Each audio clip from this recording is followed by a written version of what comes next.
vaig agafar aquest llibre que se n'ha parlat una mica. Se n'ha parlat, a la gent el venia a buscar a la llibreria i potser això ens ha fet... Vaig trobar crítiques per això. I com que d'aquest Juan Gabriel Vázquez, que em sembla que a més el Gabriel és cognom, em sembla, ja havia llegit fa molts anys la història secreta de Costaguana. Sí, que l'han reeditat. Clar, és el seu llibre més famós a part d'aquest. Doncs vaig agafar aquest llibre amb curiositat. I m'he trobat amb una història fascinant de tota una època que jo he viscut de prop, jo no he patit però l'he viscut i l'he vista, i és La joventut dels 70. Per dir alguna cosa, 68, 69, 70. Van a la Xina abans. Perquè és, veiem, si ho sabem explicar, una família de militars republicans que s'exilia a Llatinoamèrica l'any 39. I el fill més jove, que té 18 o 20 anys. Sí? Es fa actor. Es fa actor. I a partir d'aquí, entra allà a Colòmbia, entra en un cercle comunista i es fa comunista. Es casa amb una noia rica colombiana i llavors Tenen dos fills? Tenen dos fills i el pare es fa maoista.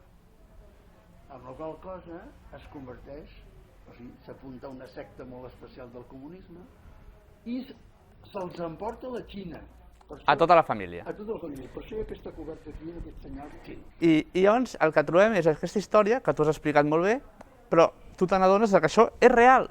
Sí, tot això que sembla una novel·la, que estem explicant, que són uns protagonistes d'una novel·la, això va passar de veritat perquè aquesta gent existeix i explica la vida de la família Cabrera, que és un director de cine que ha dirigit pel·lícules com L'estratègia del caracol, on sortia el pare d'ell, vull dir...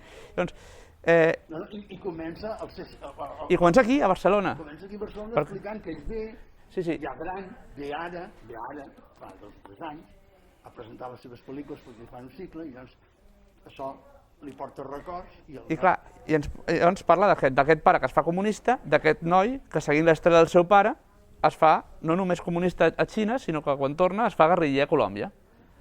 I ens explica què va ser la revolució cultural a Xina i què és ser d'una guerrilla maoista al selva de Colòmbia. I ho explica amb detall, precisió. Està novel·lat, però jo crec que li han explicat moltes coses, perquè es nota. I a més és que tu vas trobant i dius, clar, jo no ho he viscut, no? Jo em devia situar i dius, clar, això són els anys 70.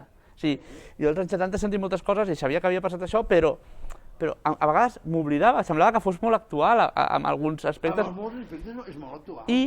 I a part d'això, el fet aquest de que el noi, quan... Sí, tots aquest jovent que diem que es fa guerriller, o la germana que també es fa guerrillera, que venen de Xina i es fan... És que no només estan a Xina, són de la Guàrdia.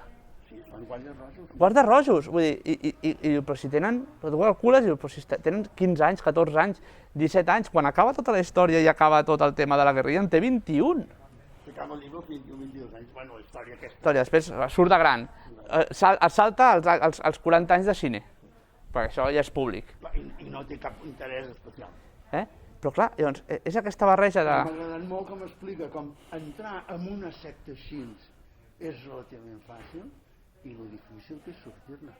Bueno, perquè ets un traïdor, encara que tothom en pugui entendre el per què surts, però continuaràs sent un traïdor. I bueno... Toca molts temes, és un llibre que toca molt. I és un llibre de supervivència, perquè tots els protagonistes poden haver mort 3 o 4 vegades abans d'arribar al final del llibre, perquè explosions, tiros, accions a la selva, accions a Xina... També és molt interessant la relació amb els occidentals a la Xina de Mao, no? Com viuen.